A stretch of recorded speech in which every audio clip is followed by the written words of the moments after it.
Welcome to Shifting Veils. I'm Michelle, Mothman's pen pal. And I'm Isaiah, your Sasquatch signal booster. And this is where we talk about the unexplained, possibly paranormal, and always strange. Sasquatch. Sasquatch. Today we're diving into the curious world of hoax cryptids, the creatures that never were, but somehow still live on in our collective imagination. These fabricated beasts have slithered, stomped, and scampered through headlines and hometown legends alike. But what makes a hoax stick? Why do we keep telling these stories, even after the curtain's been pulled back? In this episode, we're not just chasing monsters, we're chasing meaning. Because sometimes the lies we tell reveal deeper truths about our fears, our hopes, and our need to believe in something just beyond the veil. We believed together, we searched together, and sometimes we're wrong together. There's a strange kind of intimacy in shared belief, especially when that belief is in something just beyond the edge of the map. A shadow in the woods, a ripple in the lake, a howl that doesn't belong. Cryptids and legendary creatures have always offered us more than mystery. They've offered community, wonder, a way to name our fears and our hopes without saying them out loud. But what happens when the evidence doesn't hold? When the monster turns out to be a misidentified bear, a clever hoax, or a trick of the light? This is a gentle reckoning. We're revisiting the cryptids that thrilled us, united us, and ultimately unraveled under scrutiny. Not to mock them, not to mock us, but to honor the stories we told and the reasons we needed to tell them. Because even when the creature isn't real, the longing often is.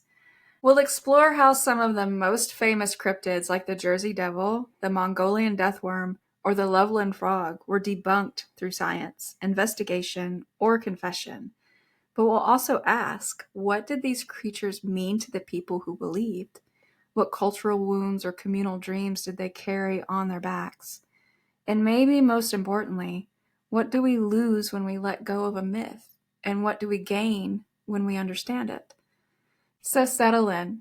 This is a story about the creatures that never were, and the very real truths they helped us face. Belief doesn't always vanish with the facts. Sometimes it lingers, softened, reshaped, even cherished. And few stories capture that tension more tenderly than the Cottingley fairies. In 1917, two young cousins in Yorkshire, Elsie Wright and Frances Griffiths, claimed to have photographed fairies dancing in their garden. The images were delicate, whimsical, and strangely convincing. They captivated a war-weary public, enchanted spiritualists, and even won over Sir Arthur Conan Doyle, who saw them as proof of a mystical world just beyond our reach. For decades, the photographs were debated, defended, and dissected. Were they real? Were they fakes? Did the girls believe their own story, or were they simply playing? Eventually, the truth emerged. The fairies were paper cutouts, staged with clever photography.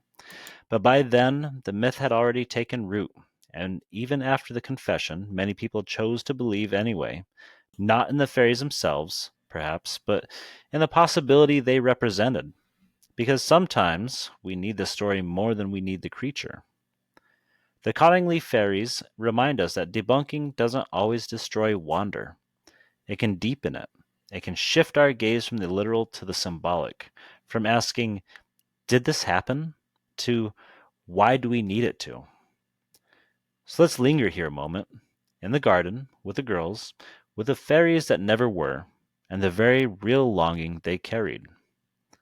Sir Arthur Conan Doyle believed in fairies, not just as whimsical folklore, but as proof of a spiritual world beyond the veil.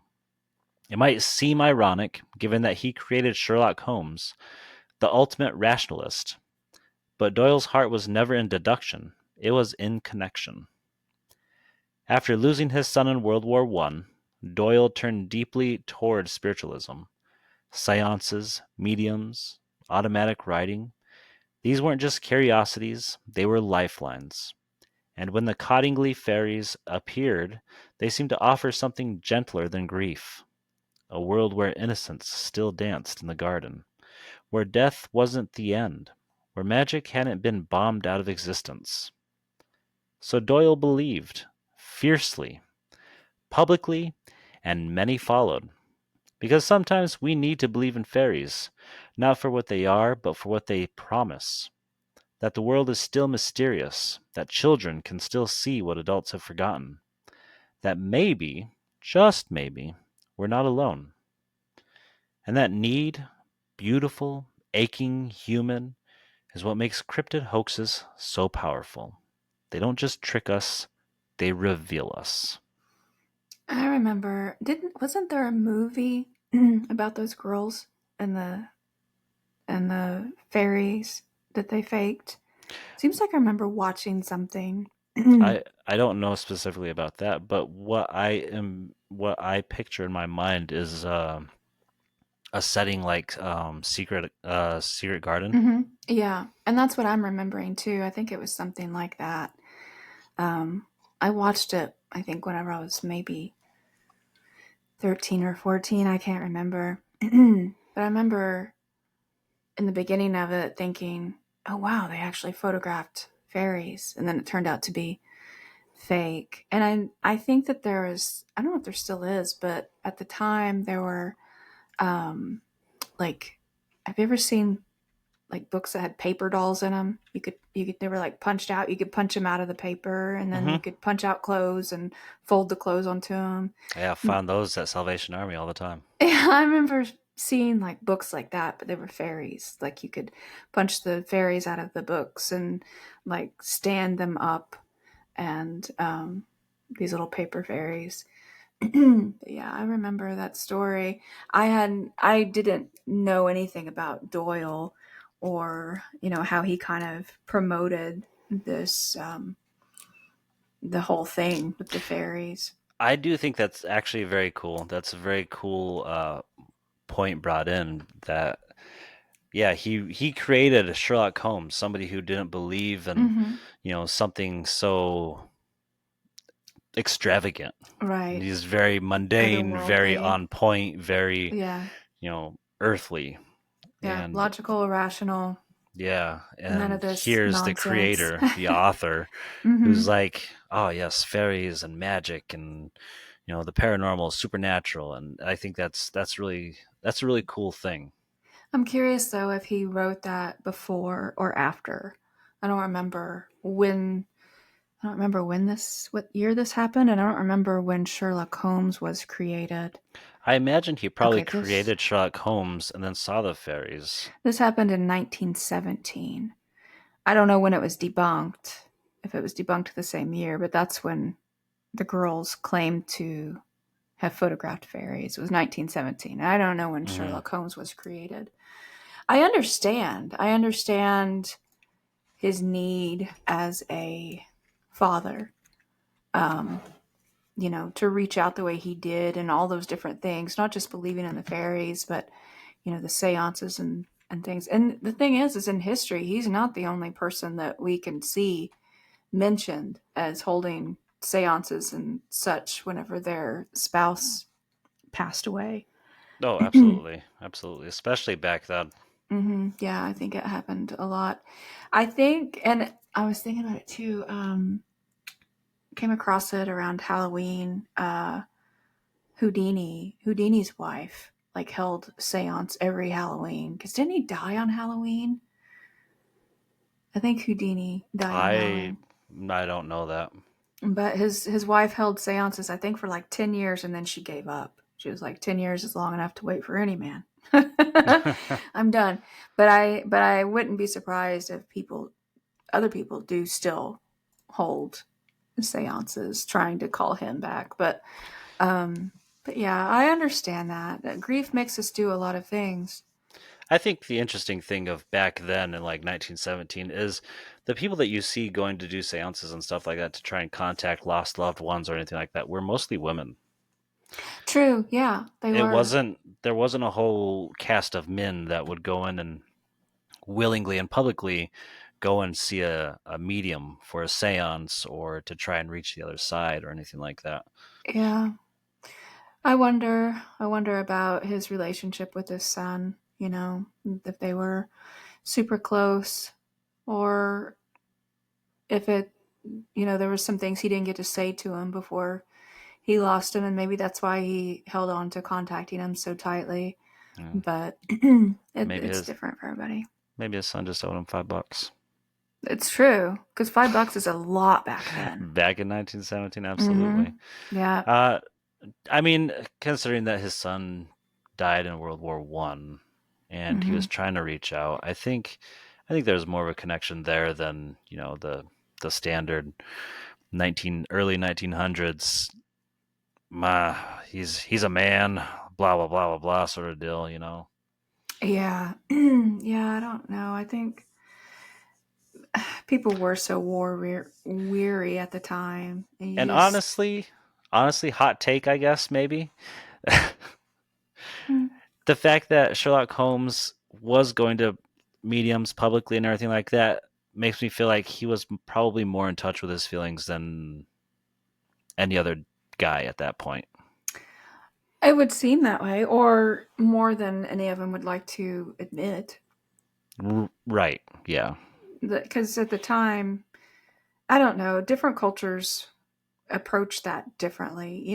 It's strange here in the Western world, in the US. You know, men don't hug each other a whole lot. Mhm. In some families, they don't even tell each other that they love each other. Mhm. It's expressed, but it's not said, and they certainly do not kiss each other.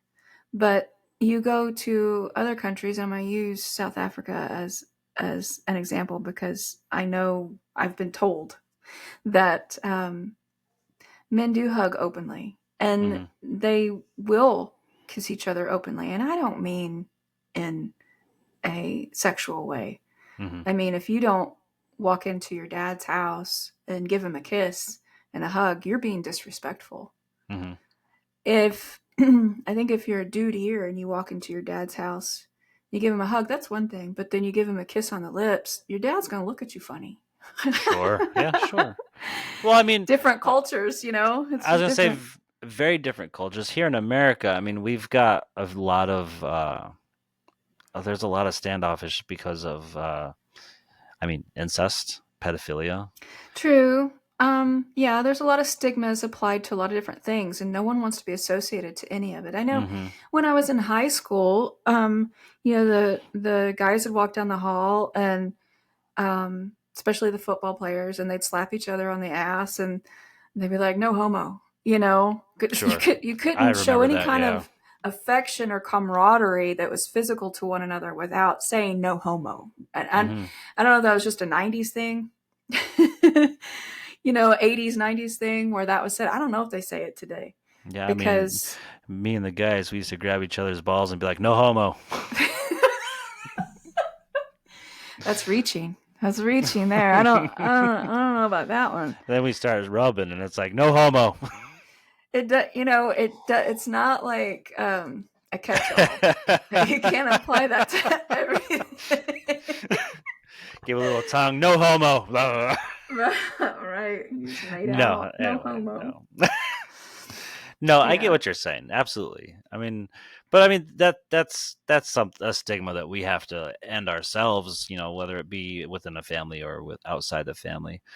Yeah, and now Like, you can't say things. I'm sitting here in my Gen X self thinking, well, if you say no homo now, then it's possible you're going to be called homophobic, which is another stereotype yeah, that you can yeah. group yourself into. And it just, I don't know, it gets really messy and it's kind of dumb.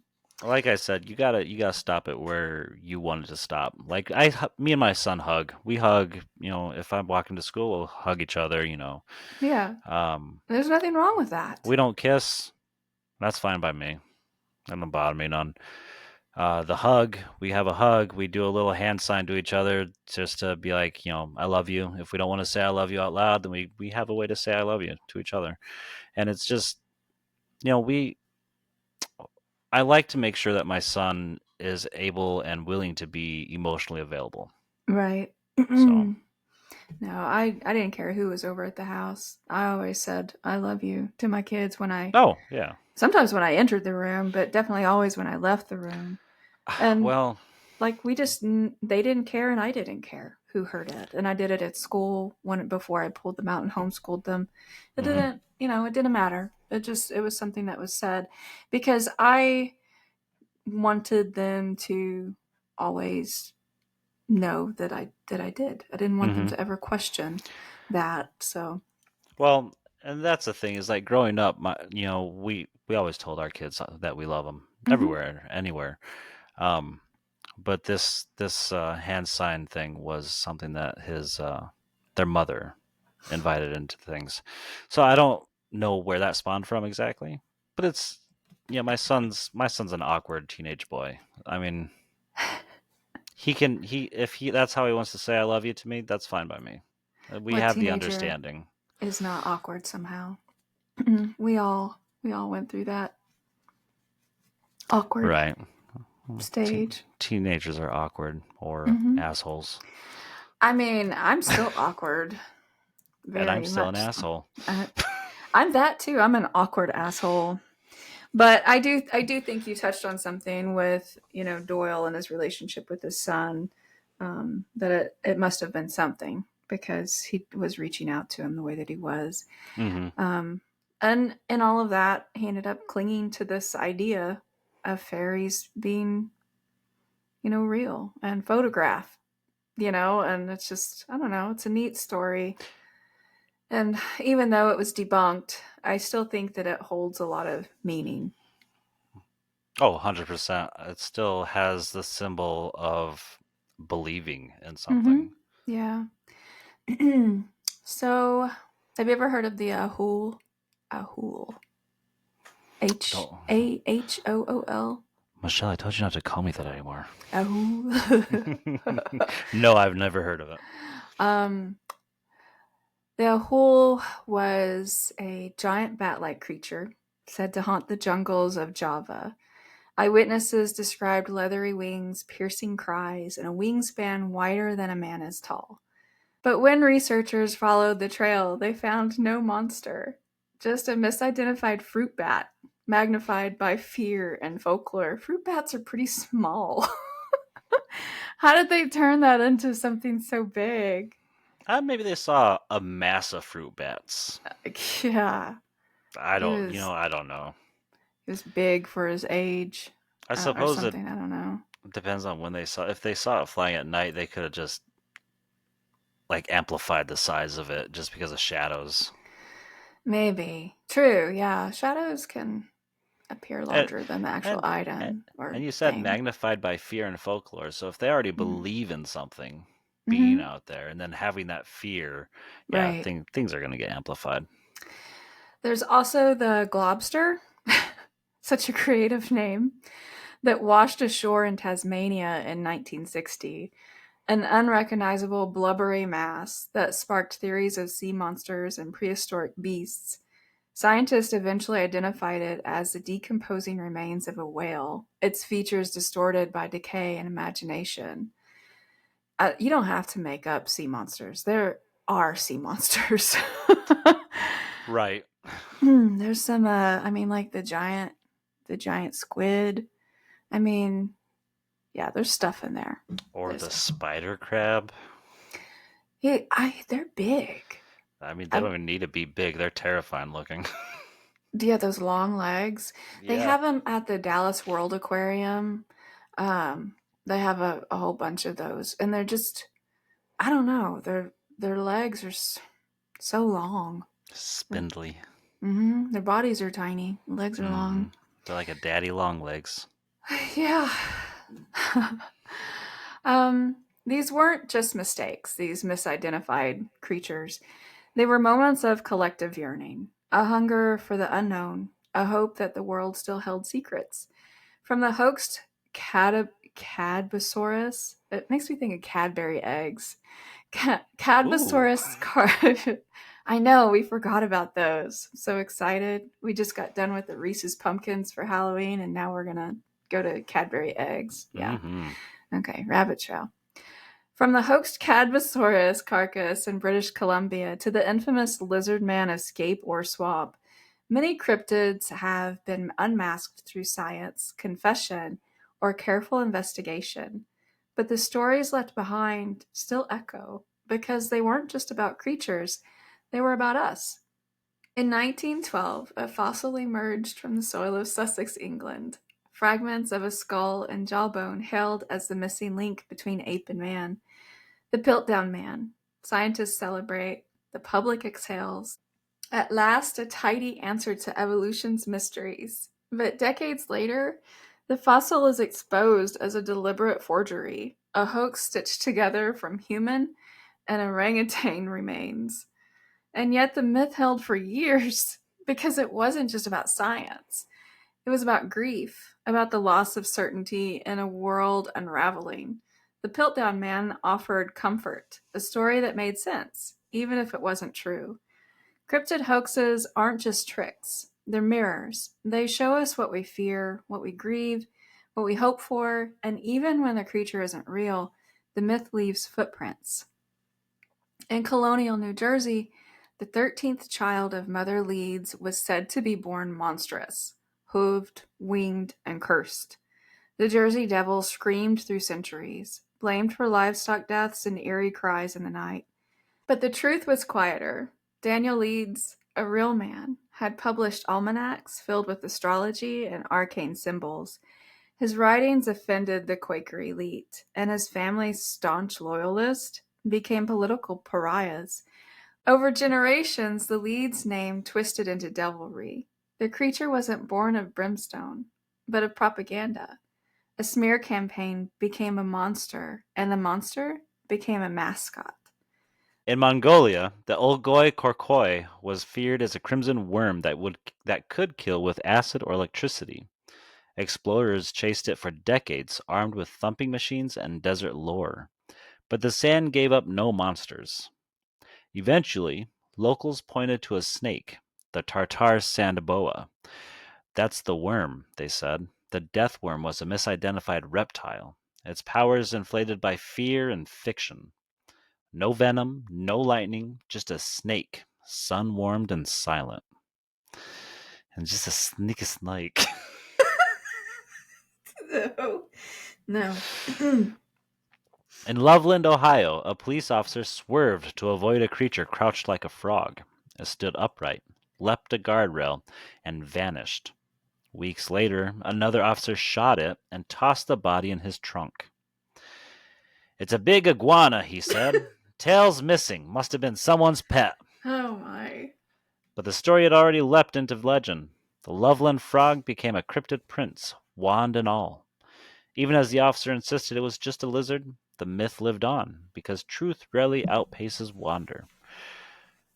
This makes me think, too, though, like, um, that's what we talked about before in, like, another episode was somebody has a tale, a story, and as soon as, like, that tale gets out, whether that's been proven otherwise or not, they see this as a possibility, especially with how things get covered up so quickly and Mm-hmm. Yeah. often in this world now. Mm. Like, it's so easy to be like, okay, but was it just an iguana? Right. It's so easy to just brush it aside because somebody said otherwise. Right. That's Mm-hmm. my tinfoil hat second. Mm-hmm. In 1955, stories of the lizard man of Scape or Swamp in South Carolina surface. A teenager claims he was attacked by a reptilian humanoid. Sightings multiply, panic spreads, but no evidence holds. The creature fades. Still, it mirrored Cold War anxieties, fears of mutation, radiation, and the monstrous unknown. These creatures never existed, but they left marks on culture, on memory, on the stories we tell to make sense of the world. They weren't just hoaxes, they were reflections of grief, of fear, of the need to believe in something bigger than ourselves. And that's why cryptozoology matters. Not because it always finds the creature, but because it always finds the story. Cryptozoology is more than a fringe pursuit or a punchline. It's a living archive of human imagination, a way to trace the emotional and cultural currents that shape our communities. It asks not just what's out there, but why do we need it to be? It's the study of possibility, of folklore, of the blurry space between science and myth, where belief becomes a kind of evidence. In Point Pleasant, West Virginia, the legend of the Mothman transformed tragedy into ritual, birthing festivals, memorials, and a shared language for grief. In indigenous traditions, creatures like the thunderbird or the wendigo carry ecological warnings and spiritual truths. In rural towns, cryptid sightings become communal lore, passed down like heirlooms, shaping identity and belonging. That makes me think of the um, the Bigfoot convention in eastern Oklahoma every year. I Hmm. know they have them in other states, but but here I think the last I read there was like 2,500 people that show up to that. And you want to talk about communal or like community from cryptids. Hmm. That's over 2,000 people, and it gets bigger every year. And the funds that they get from that, they like donate to like scholarships for kids to go to college in eastern Oklahoma. Oh, that's really cool. So I mean, it it's a thing. I don't know. It's kind of cool. Well, even when it comes to like the community lore and stuff like that, like what you're talking about with the community, Hmm. they people do that even online now, like Hmm. in forums or Discord servers and stuff like Hmm. that, where they get together and they share their lore or their stories, and things become more canon for everybody with this whole Right. situation. Right. Cryptozoology preserves these stories. It treats them not as errors, but as artifacts. It invites us to listen to the witness, to the region, to the moment in history that birthed the myth. And sometimes it surprises us. The okapi was once a cryptid. So was the giant squid. Even the mountain gorilla was dismissed as fantasy until it was found. Cryptozoology reminds us that science begins with curiosity, and that wonder is a valid starting point.